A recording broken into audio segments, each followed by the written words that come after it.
Hi, Jeff. Good morning. Morning. My name is Ed Easton Jr. from USA Today's NFL Wire. Thank you for taking the time to speak with me, especially about this amazing short film, The Shuffle. Uh, just want to jump right into it and just ask, what got you interested in wanting to do a short film on the Super Bowl Shuffle? That's a good question. I think when once we the anniversary, the 40th anniversary of the 85 Bears and the Super Bowl Shuffle, once that hit our radar, we're always on the lookout for good latching on points like that. And a 40th anniversary, especially of something that was so sensational and so successful like the Shuffle.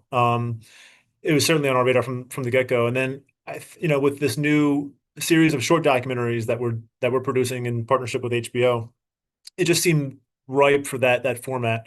Not quite long enough for a 90-minute feature. Certainly, not multi-part, but a story that we could tell succinctly, and but also dive deeply into for about 40 minutes.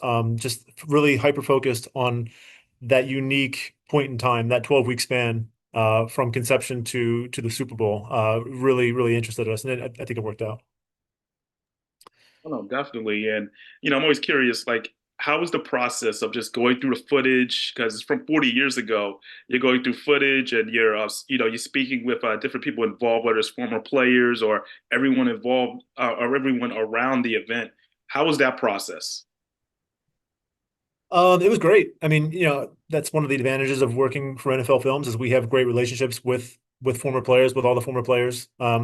So as soon as we reached out to Mike Singletary, to Jim McMahon, Willie Gault, and Gary Fensick, they were all really enthusiastic. I think after 40 years, they've all whatever hesitations they had when it was first being done and when it was released with all the bravado and superstition that kind of surrounded that.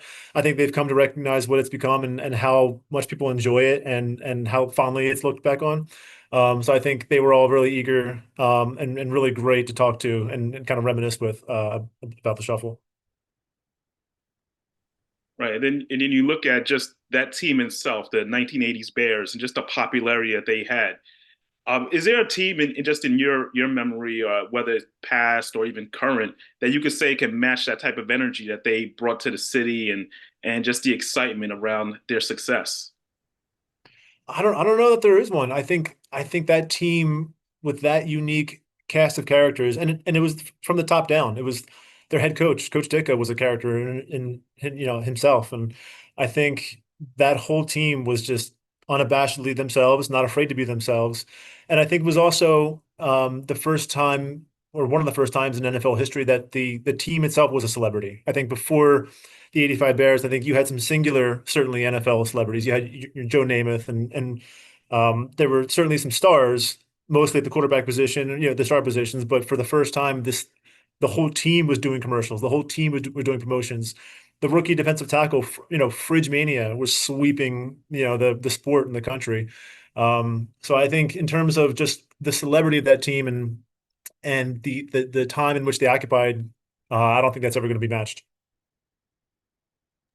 Right. It's definitely a very unique time.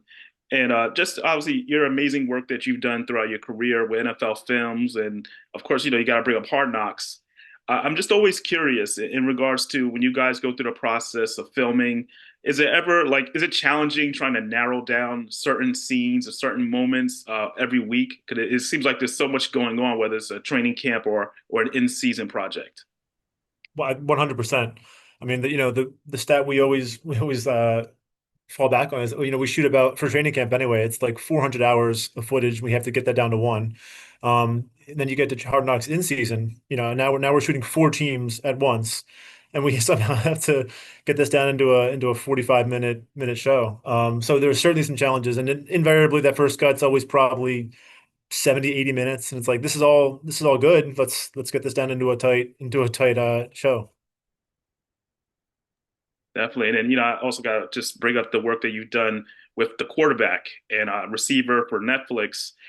Just one of the more iconic moments that people still bring up from that first season of quarterback was Patrick Mahomes going back and forth with Maxx Crosby during that game. I'm always curious when a moment like that happens, and you guys are doing the producing and the editing, is it just like like, oh man, this is gold, or is it's just a shock? Because especially that moment, I think a lot of people didn't realize how much trash talk goes on between those guys. Yeah, certainly. Like it's when the moment like that happens, you just know you have something special. And that moment in particular, I remember when it happened. Of course, NFL Films, we knew that Mahomes was mic'd up for the series at the time, but no one else did. And I remember people were trying to guess what he was saying. People threw in a voice for him as if he was saying those things, and it was just funny, kind of sitting back for those 4 or 5 months, being like, we have the actual audio, like. And we're just very eager to show people that we had it and put it in the show. And it was to your point, it was one an all-time moment. Definitely. And just like the last thing on that part is, you were chronicling his season, and then obviously it led to a Super Bowl title and him going through the ankle injury and stuff like that. Was it obviously you guys can't predict the future, but isn't it just like I guess icing on a cake when you are following a player, then they actually do win the Super Bowl that year? Of course, I mean that's the dream, to follow a player all year and for it to pay off with the ultimate ending. I mean that's it's any documentarian's dream. And the first season, it certainly worked out that way. Definitely. And Jeff, I just want to end on obviously the shuffle. Everyone's looking forward to seeing it. You said it's going to be a collection of more NFL short films with HBO. Can you speak more to that?